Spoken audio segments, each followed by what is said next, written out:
Cut off का क्या है बच्चों, अगर मैं बात करूं, मैं यहां आज जनरल ओबीसी की बात करने नहीं आया हूं, मैं आज सिर्फ अपना आइडिया आपको दे रहा हूं बच्चों।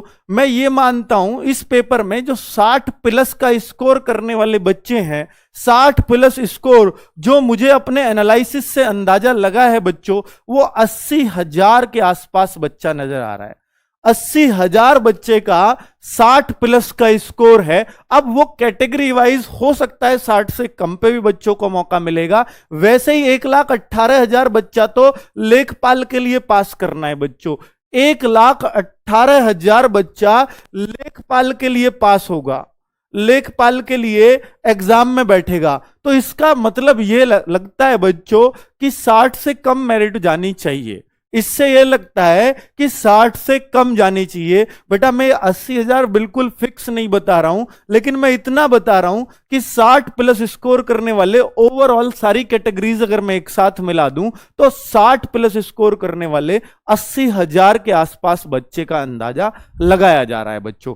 अब 80,000 ये आंकड़ा कहां से है बेटा, ये कोई ऑफिशियल आंकड़ा नहीं है। मैंने बताया अपना एक्सपीरियंस है, अपना अनुभव है, उसके आधार पर सारी बातें बता रहा हूं। इसका कोई मैं आपको प्रूफ नहीं दे सकता। ये मेरा, आप इसका प्रूफ देखना चाहते हैं तो पीछे की वीडियोस और कट ऑफ से अंदाजा लगा सकते हैं कि सटीक बैठती है कि नहीं। बस इतना ही कहना चाहूंगा बच्चों।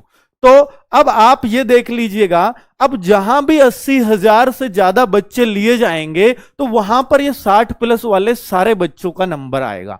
ठीक है बच्चों, लेकिन केवल 80,000 ही लें तो हो सकता है जनरल 63-64 है ना, 80,000। हालांकि लेखपाल में नहीं, कुछ भर्तियां ऐसी होंगी जहां 60-70,000 ही एग्जाम्स में बैठेंगे या 80,000 ही बैठेंगे। तो बच्चों लेखपाल में तो बेटा जनरल हो ओबीसी हो सबको मिलेगा 60 प्लस वाले को मौका। कोई चांस नहीं है कि 60 प्लस वाले को मौका ना मिले, क्योंकि ये मेरा अपना अनुमान है बच्चों।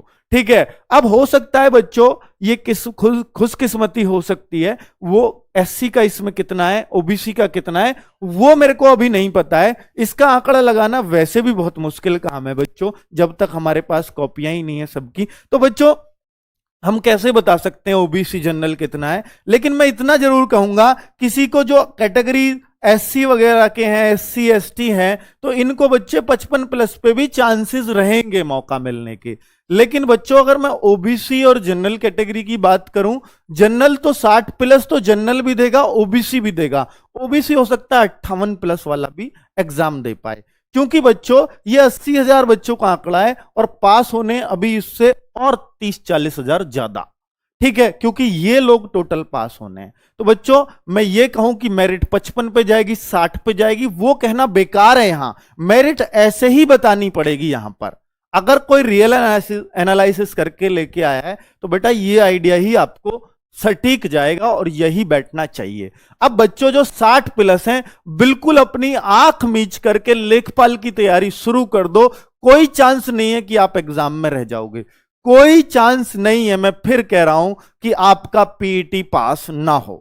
ठीक है, तो चाहे आपकी कैटेगरी कोई भी हो, अगर 60 प्लस हैं तो सिर्फ और सिर्फ एक ही टारगेट होना चाहिए कि अब लेखपाल बनना है, चाहे कुछ भी हो जाए। ठीक है बच्चों, लेकिन 50 प्लस वाले एससी वाले बच्चे तो, एससी एसटी वाले तो 100% उम्मीद कर सकते हैं। लेकिन बच्चों मैं ओबीसी जनरल वालों को नहीं कहूंगा कि वो 55 प्लस जा पाएगी। हो सकता है एससी एसटी और भी नीचे आ जाए, हो सकता है ओबीसी जो मैं 58 कह रहा हूं वो और 2-1 नंबर नीचे भी मौका मिल सकता है। लेकिन बच्चों मेरा अपना यह आंकड़ा है। अब मैं आपसे क्या, देखिए लड़के लड़कियों की मैं अगर बात करूं, अगर कोई बोले कि बॉयज और गर्ल्स, बेटा बॉयज एंड गर्ल्स की अगर मैं अलग अलग बात करूं तो मेरिट बच्चे मिक्स लगेगी, अलग अलग नहीं लगेगी। मेरिट दोनों की मिक्स लगेगी, ऐसा नहीं है बॉयज की अलग, मेल की अलग, फीमेल की अलग नहीं आएगी। क्यों नहीं आएगी? क्योंकि वैकेंसीज बच्चों अलग अलग नहीं है ना। अगर वैकेंसीज अलग अलग होती हैं तो मेरिट अलग अलग आती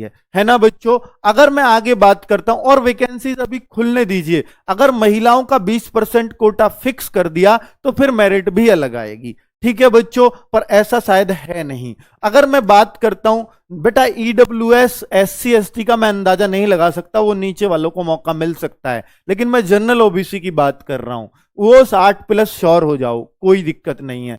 लेकिन बच्चों अगर मैं नॉर्मलाइजेशन की बात करूं तो राहत भरी खबर यह है कि कोई बच्चा अभी 58 पे 57 पे जनरल वाला, वो भी अभी 60+ जा सकता है, उसका कारण है नॉर्मलाइजेशन। लेकिन बच्चों इसका जो सही असर देखने को मिल रहा है बच्चों, क्या नॉर्मलाइजेशन पे मार्क्स कम भी हो सकते हैं क्या बच्चों?